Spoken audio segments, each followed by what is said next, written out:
আসসালামু আলাইকুম সম্মানিত ভিউয়ার্স। স্ক্রিনের মধ্যে আপনারা যেটা দেখতেছেন এটা হচ্ছে সারা বাংলাদেশে সাড়া জাগানো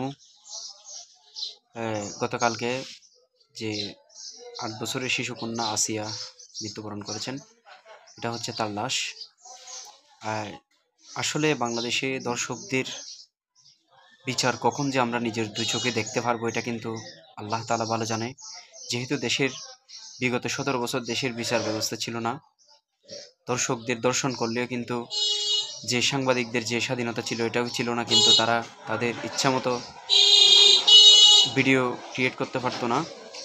এখন কিন্তু আমরা কখন যে বাংলাদেশে যে যারা আসিয়াকে হত্যা করেছে নির্মমভাবে দুলাভাই এবং তালে মিলে, কখন তাদের বিচার হবে এটা কিন্তু সারা বাংলাদেশের মানুষ একটা আক্ষেপ নিয়ে বসে আছে।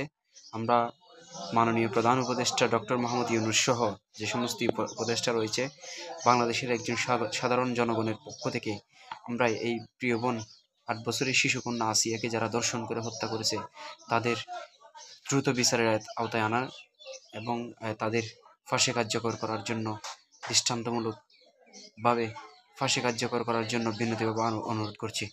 আপনারা যদি এই বোনের ৮ বছরের শিশুকন্যা আসিয়ার যদি আপনারা যদি বিচার চান তাহলে অবশ্যই ভিডিওটি শেয়ার করে অন্যকে দেখার সুযোগ করে দিবেন। প্রিয় বোন, তুমি ভালো থেকো জান্নাতে। আমরা পুরুষ হিসেবে তোমার কাছে লজ্জিত, লজ্জিত পুরো বাংলাদেশ, লজ্জিত পুরো জাতি। একজন মুসলিম হিসেবে আমি তোমার এই বোনের উপর নির্যাতনের বিচার করতে না পারার কারণে আমি সহ পুরো মুসলিম উম্মাহ আজ লজ্জিত, লজ্জিত পুরো জাতি, লজ্জিত গোটা দেশ।